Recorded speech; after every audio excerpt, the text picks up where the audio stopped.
दोस्तों, दुनिया अब सुपरसोनिक मिसाइल से आगे हाइपरसोनिक मिसाइल हासिल करने की जद्दोजहद में लगे हुए हैं। कई देशों ने हाइपरसोनिक मिसाइलों को बनाने का दावा किया है, लेकिन अभी वह इकलौता देश रूस है जो बनाने का दावा नहीं बल्कि यूक्रेन पर इस्तेमाल करना भी शुरू कर दिया है। अब रूस के बाद हाइपरसोनिक बनाने वाले देशों में भारत बस अब कुछ ही कदमों की दूरी पर है। रूस की ओर से भारत को हाइपरसोनिक मिसाइल की ताकत हासिल करने में मदद भी की जा रही है। ध्वनि की 5 गुना तेज रफ्तार से चलने वाली मिसाइलों को हाइपरसोनिक मिसाइल की श्रेणी में रखा जाता है। यूं तो भारत हाइपरसोनिक टेक्नोलॉजी का कई बार परीक्षण कर चुका है, लेकिन अब एक बार फिर से हाइपरसोनिक टेक्नोलॉजी का भारत परीक्षण करने जा रहा है। आपको बता दें, पिछले साल 2021 में भारत की ओर से हाइपरसोनिक मिसाइल टेक्नोलॉजी का परीक्षण किया गया था और ये टेस्टिंग पर भारत को पूर्ण सफलता भी मिली थी। लेकिन अब यह जो परीक्षण भारत करने जा रहा है, इसमें कई बदलाव किए जाने वाले हैं। आप भी सोच रहे होंगे कि जब इसकी पहली टेस्टिंग सफल रही थी तो दूसरी टेस्टिंग करने की क्या जरूरत है। तो आपको बता दें, हाइपरसोनिक टेक्नोलॉजी में कई बदलाव करके इसे और भी ताकतवर बनाने की कोशिश की जा रही है। साथ ही DRDO की ओर से दुनिया में मौजूद हाइपरसोनिक टेक्नोलॉजी से एडवांस इसे बनाने की कोशिश की जा रही है।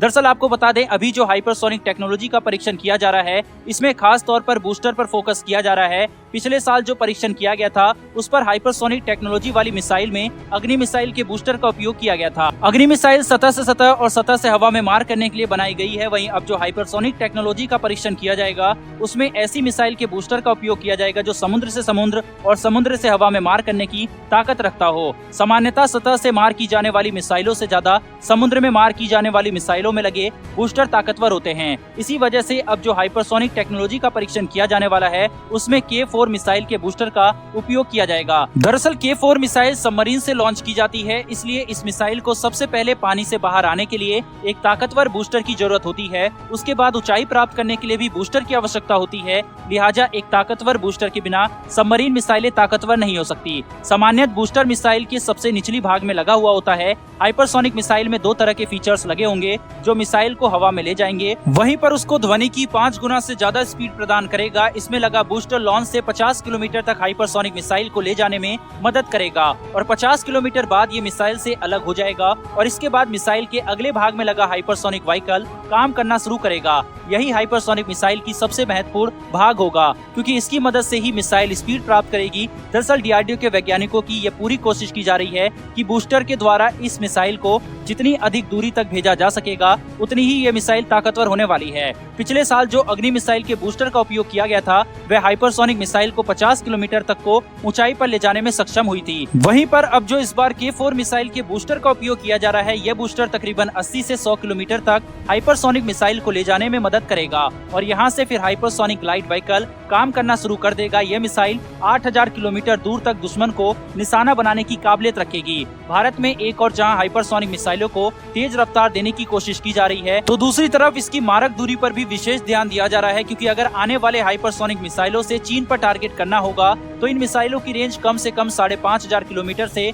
ज्यादा होनी चाहिए। वहीं पिछले टेस्ट में हाइपरसोनिक मिसाइल 6 मैक की स्पीड प्राप्त करने में सफल हुई थी, लेकिन इस बार अब जो परीक्षण होने वाला है, इसकी स्पीड और भी बढ़ने वाली है। आप स्वयं अंदाजा लगा सकते हैं कि जब इसका बूस्टर 100 किलोमीटर तक ले जाने में सक्षम होगा, तो उतनी ऊंचाई से यह मिसाइल नीचे की तरफ आएगी, उतनी ही इसकी स्पीड अधिक होने वाली है। वहीं पर आपको बता दें कि रूस में मौजूद जिरकॉन मिसाइल को हाइपरसोनिक मिसाइल की श्रेणी में रखा गया है। वहीं जिरकॉन का निर्माण करने वाली संस्था ही भारत में ब्रह्मोस के अगले वर्जन, जिसे हाइपरसोनिक टेक्नोलॉजी से लैस किया जाएगा, दुनिया की सबसे खतरनाक हाइपरसोनिक मिसाइल होने का दावा कर रही है। चीन भी कई बार हाइपरसोनिक मिसाइल के परीक्षण करने का दावा कर चुका है, लेकिन परीक्षण के वक्त उसकी मिसाइल अपने निशाने को तबाह करने से चूक जा रही है। फिलहाल दुनिया की डिफेंस हथियार निर्माता कंपनी की नजरें भारत की DRDO पर टिकी हुई है। हाइपरसोनिक मिसाइलों में सबसे महत्वपूर्ण उसकी स्पीड होती है, क्योंकि ये अपने तेज रफ्तार स्पीड की वजह से किसी भी मिसाइल डिफेंस सिस्टम को चकमा देने में कामयाब हो जाती है। क्योंकि इसकी तेज रफ्तार के चलते मिसाइल डिफेंस सिस्टम में लगे रडार जब तक इसको ट्रैक कर पाते हैं, तब तक इसकी उपस्थिति मिसाइल डिफेंस सिस्टम की रेंज से